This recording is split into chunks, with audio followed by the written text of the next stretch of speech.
Mga kababayan, magandang araw, magandang gabi kung saan man may mga Pilipino na makakapanood ng aking video vlog sa YouTube.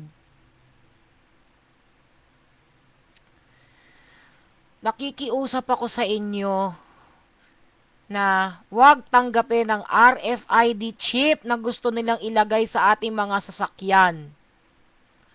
On the pretense of what? Easy monitoring?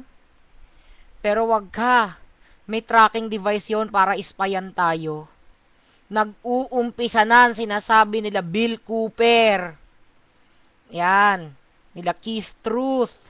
Tsaka ni Alex Jones ang yung plano ng Illuminati at ng Bilderbergers. Sino ang ginagamit nila? Ang ilan sa ating mga namumuno sa ating pamahalaan. Bakit? Ano ang plano nila ng mga Illuminati? Kami ng ating natural resources. Mga kababayan, the Illuminati has been around since 1776 nung panahon ng French Revolution. At kung akala ninyo, yung French Revolution is talagang yun na nangyari, hindi, stage lahat yun. Nagtataka kayo kung bakit kada nagkakagulo may mga kumikita. Sino yung mga yon? Yung may mga kumita sa Vietnam War at ng World War II at ng World War I. Ang pamilya ni Mayer Amsher Rothschild. Panoodin ninyo ang video tungkol sa Illuminati dahil naglipa na ngayon ang kanilang mga alipores in 186 countries in the whole world. Maski dito sa ating bayan, meron na rin silang pakawala o agent.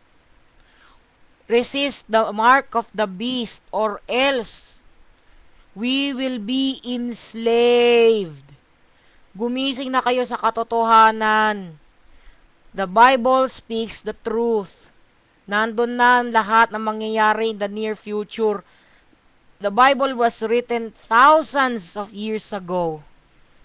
Pero lahat ng nakasulat doon, ultimo pagkakaroon ng HIV/AIDS, na fulfill na yung prophecy.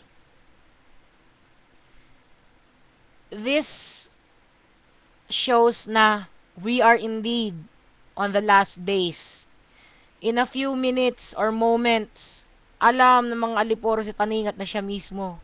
Their time is very limited, kaya they're working overtime for the ruin of souls.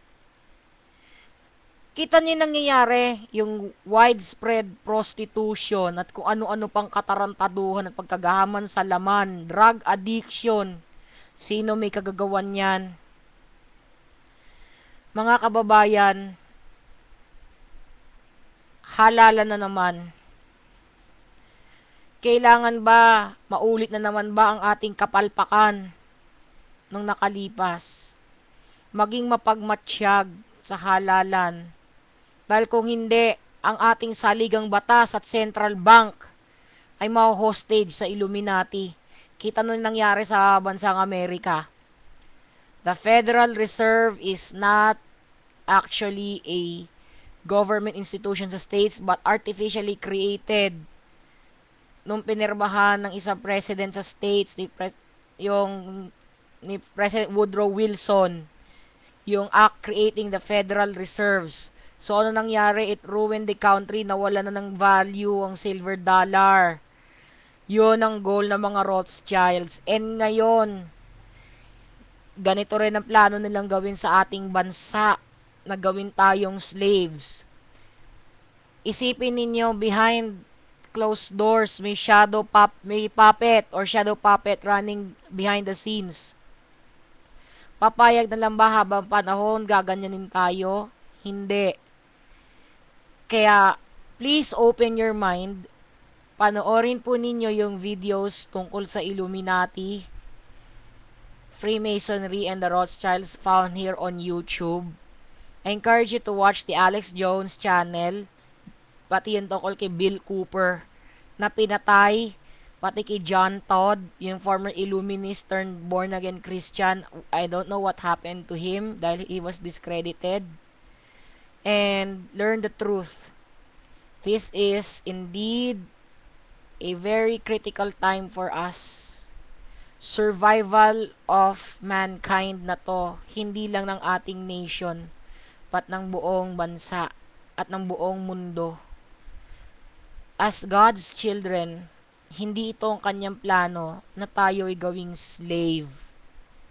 He wanted us to become free human beings. Pero sila anong gusto nila? For us to be chained and tagged like animals. Kung saan lahat ng aspeto ng buhay kinokontrol. Kasama na doon ang paglalagay ng RFID chip. What's next? Kung sa States nga sa passport nila, bagong passport doon, nakalagay yung RFID chip. Ayan, matitiktikan ka na. Unti-unti, preparation yan for one world government. Yung paglalagay ng RFID chip sa sasakyan, umpisa na yan. Do not take the chip. Please. Otherwise, magiging identified type property of the beast. See Revelations 13 on the Bible. And watch about it, yung expose tungkol sa Illuminati. Maraming salamat po. Magandang araw at magandang gabi. God bless and each and every one of you.